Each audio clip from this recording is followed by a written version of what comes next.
ప్రేక్షకులకు నమస్కారం. శుక్లాం భరధరం విష్ణుం శశివర్ణం చతుర్భుజం ప్రసన్నవదనం ధ్యాయేత్ సర్వవిఘ్నోపశాంతయే. అగజా ఆనన పద్మార్కం గజాననమహర్నిశం అనేకదంతం భక్తానాం ఏకదంతముపాస్మహే ఏకదంతముపాస్మహే. ఓం శ్రీ గురుభ్యో నమః.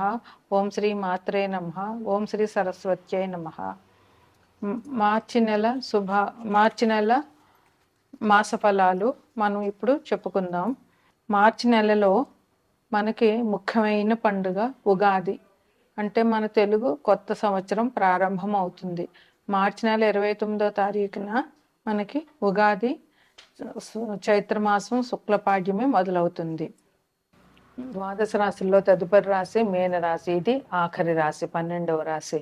మీనరాశికి అధిపతి గురువు. మీనరాశిలో పూర్వాభాద్ర 4వ పాదము, ఉత్తరాభాద్ర 1, 2, 3, 4 పాదాలు, రేవతి 1, 2, 3, 4 పాదాలు ఉంటాయి. మీనరాశిని ఇప్పుడు ఈ మార్చి నెల మీనరాశి వారికి అనుకూలమా ప్రతికూలమా అనేది ఇప్పుడు నేను చెప్పబోతున్నాను. మీనరాశి లగ్నంగా చేసుకుంటే లగ్నంలో రాహువు, శుక్రుడు, బుధుడు ఉన్నారు. తృతీయంలో గురువు ఉన్నారు వృషభంలో, చతుర్థంలో కుజుడు ఉన్నారు అంటే మిథునంలో, కన్యలో కేతు ఉన్నారు, వ్యయంలో అంటే 12వ కుంభంలో రవిశనులు ఉన్నారు. వ్యయంలో రవిశనులు అన్నారు అని అంటే వ్యయం అంటే ఖర్చులు. అందువల్ల వీళ్ళకి ఖర్చులు, ఆదాయం బాగా ఖర్చు అయ్యే అవకాశం చాలా ప్రబలంగా కనిపిస్తుంది. అంతేకాకుండా లగ్నంలో రాహు శుక్రులు ఉండడం కూడా అంత మంచిది కాదు. రాహు ఇబ్బంది పెట్టేటటువంటి గ్రహము. అలాగే రాహువు, శుక్రుడు, బుధుడు అంటే అది కొంచెం ఇబ్బందికరమైన పరిస్థితి అని చెప్పవచ్చు. వీళ్ళకి ఈ మార్చి 29ని మనకి ఉగాది వస్తుంది. ఆ ఉగాది రోజుకి మేనంలో 6 గ్రహాల సంచారం జరుగుతుంది. దీనివల్ల వీళ్ళకి కొంచెం కష్టకాలం జరగచ్చు, మానసికమైన అశాంతి రావచ్చు, చిన్న చిన్న అనారోగ్య సమస్యలు కూడా వీళ్ళకి వచ్చే అవకాశం చాలా ఉంది. ప్రతి పనిలోనూ ఆటంకాలు ఉంటాయి. వీరు అసలు ఊహించరు ఇటువంటి ఇబ్బంది వస్తుంది అని. అటువంటి ఇబ్బందులు వీళ్ళకి చాలా వస్తాయి. కాకపోతే వీళ్ళు కొంచెం సమయస్ఫూర్తిని ఉపయోగించి ఆ ఇబ్బందుల్ని, ఆటంకాలని వీళ్ళు ఎదుర్కోగలుగుతారు. వీళ్ళకి మనోధైర్యం ఉండడం మూలంగా ఎటువంటి ఇబ్బందులు వచ్చినా కూడా వాటిని ఎదుర్కోగలిగే ధైర్య సాహసాలు ఈ రాశి వాళ్ళకి బాగా ఉన్నాయి. విద్యార్థులకి మంచి కాలం. వీళ్ళు బాగా కష్టపడితే బాగా చదువుతారు, మంచి అభివృద్ధిలోకి వస్తారు. వీరికి సమయస్ఫూర్తి ఎక్కువ. ఎక్కడ ఎట్లా ప్రవర్తించాలి, ఎవరితో ఎలా మాట్లాడాలి, సమయానికి తగినట్టుగా మాట్లాడడము వీళ్ళకి వెన్నతో పెట్టిన విద్య. అందువల్ల వీళ్ళకి ఎటువంటి ఇబ్బందులు లేకుండా సమస్యల్ని చాలా ధైర్యంగా ఎదుర్కోగలుగుతారు. బంధుమిత్రులతో మాటలు పడే అవకాశం ఈ రాశి వారికి చాలా ఉంది. ఆ విషయంలో కొంచెం జాగ్రత్తగా ఉండాలి. బంధుమిత్రులతో మాట్లాడేటప్పుడు వాళ్ళు ఏం మాట్లాడుతున్నారో ఆలోచించి వీళ్ళు సరైన మంచిగా మాట్లాడడం చాలా అవసరము. వాళ్ళని తోలనాడుకుంటే వాళ్ళతో చెడ్డ సంబంధాలు చెడిపోతాయి కనుక బంధుమిత్రులు ఒక మాట అన్నా కూడా వాళ్ళ మీద కోపం తెచ్చుకోకుండా వాళ్ళతో సంయమనం పాటించి మాట్లాడడం చాలా అవసరం. ఇంట్లో చిన్న చిన్న మార్పులు జరుగుతాయి. ఆ మార్పులు కూడా పెద్ద ఖర్చు కాకుండా చిన్న చిన్న మార్పులతోటే జరుగుతాయి. అలాగే వీళ్ళు ఎంత కష్టపడినా, కష్టం చాలా ఎక్కువ ఉంది వీళ్ళకి ఈ మాసంలో, కానీ ఎంత కష్టపడినా కూడా వీళ్ళకి మంచి ఫలితాలు వచ్చే అవకాశం ఉన్నది. చాలా అద్భుతమైనటువంటి ఫలితాలు వచ్చేపోయినా కూడా నష్టం మాత్రం జరగకుండా ఉంటుంది. వీళ్ళు వాహనాల్లో ప్రయాణాలు చేసేటప్పుడు ప్రమాదాలు జరిగే అవకాశం ఉంది కనుక వీరు ఒక వెల్లుల్లిపాయని దగ్గర పెట్టుకోవడము, అదే ఒక వెల్లుల్లిపాయని వాహనంలో పెట్టుకుని వెళ్ళడము, అదే బండి మీద కారు మీద వెళ్ళే వాళ్ళైతే వాహనంలో పెట్టుకోవడము, అదే బస్సుల మీద వెళ్ళే వాళ్ళైతే ఒక వెల్లుల్లిపాయని మగవాళ్ళ జేబులోను ఆడవాళ్ళ పర్సులోను వేసుకుని వెళ్ళడం వల్ల చిన్న చిన్న ఇబ్బందులు, వాహనాల వల్ల వచ్చే ఇబ్బందులు తొలగుతాయి. చిన్న చిన్న సమస్యలు అనేవి తప్పకుండా మీకు ఉంటాయి. కానీ వాటిని ఎదుర్కొనే ధైర్యం, ఆత్మస్థైర్యం, మనోధైర్యం మీకు ఉన్నాయి కనుక ఆ సమస్యలు మీకు దూదిపింజల్లాగా ఎగిరిపోతాయి. మీకు కష్టే ఫలి అనే సూత్రం మీకు బాగా వర్తిస్తుంది. మీకు కూడా ఆ పదం తెలుసు. అందువల్ల మీరు ఎంత కష్టమైనా పడడానికి రెడీ అవుతారు. దానివల్ల మీకు మంచి ఫలితాలు, మంచి ఫ్యూచరు ఉంటుంది. అయితే మీరు దుర్గా అష్టోత్తరాన్ని రాహుకాలంలో దుర్గా అష్టోత్తరాన్ని చేయడం వల్ల, లేదా దుర్గా కవచం చదవడం వల్ల, కాలభైరవ అష్టకం చదవడం వల్ల, గ్రామ దేవతల్ని, దుర్గాదేవిని, కాళికాదేవిని వీళ్ళని పూజించడం వల్ల మీకు మంచి జరుగుతుంది. ఇవి మీకు చెప్పగలిగే పరిహారాలు. ద్వాదశ రాశులకి చెప్పదగిన ముఖ్యమైన పరిహారాలు ఏంటంటే, ఈ మార్చి నెల 29వ తారీఖున ఉగాది అంటే కొత్త సంవత్సరం మనకి ప్రారంభమవుతుంది. అదే రోజు మీనరాశిలోకి 6 గ్రహాలు ప్రవేశిస్తున్నాయి. కుంభంలో ఉన్న శని మీనరాశిలోకి వెళ్తారు.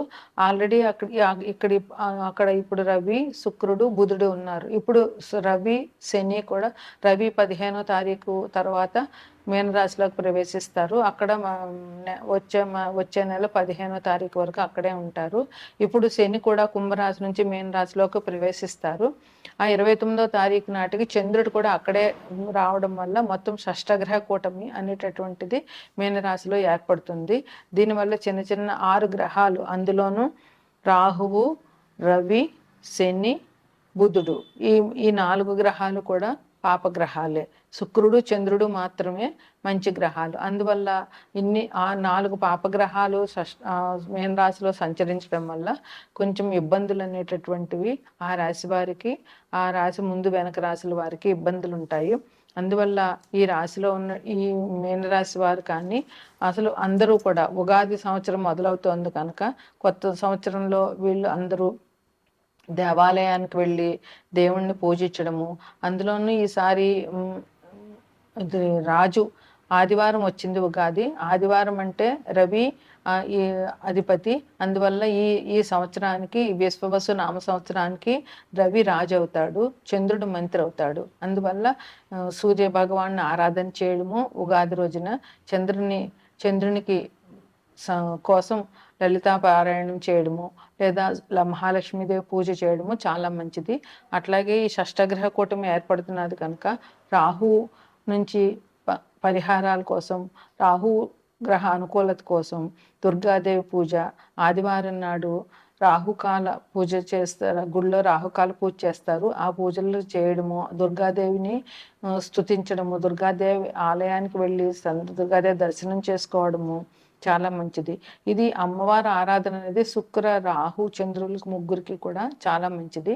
అందువల్ల లలితాదేవి పారాయణ చేసిన, దుర్గాదేవి పారాయణ చేసిన, దుర్గా సప్తసతి పారాయణ చేసిన చాలా మంచిది. ఈ 3 గ్రహాలు అనుకూలంగా ఉంటాయి. ఇంకా బుధుడు, రవికి విష్ణుమూర్తి ఆరాధన చాలా మంచిది. బుధుడు విష్ణు సహస్రనామం పారాయణం చేయడము, రవి కోసం ఆదిత్య హృదయం పారాయణం చేయడము, అలాగే సూర్యోదయానికి ముందే లేచి రవికి అర్ఘ్యం ఇవ్వడము, రవికి చేయవలసినటువంటి పరిహారాలు. సూర్యునికి అర్ఘ్యం ఇవ్వడం అనేటటువంటిది చాలా మంచి పరిహారం. దీనివల్ల ఇది అందరూ చేయొచ్చు.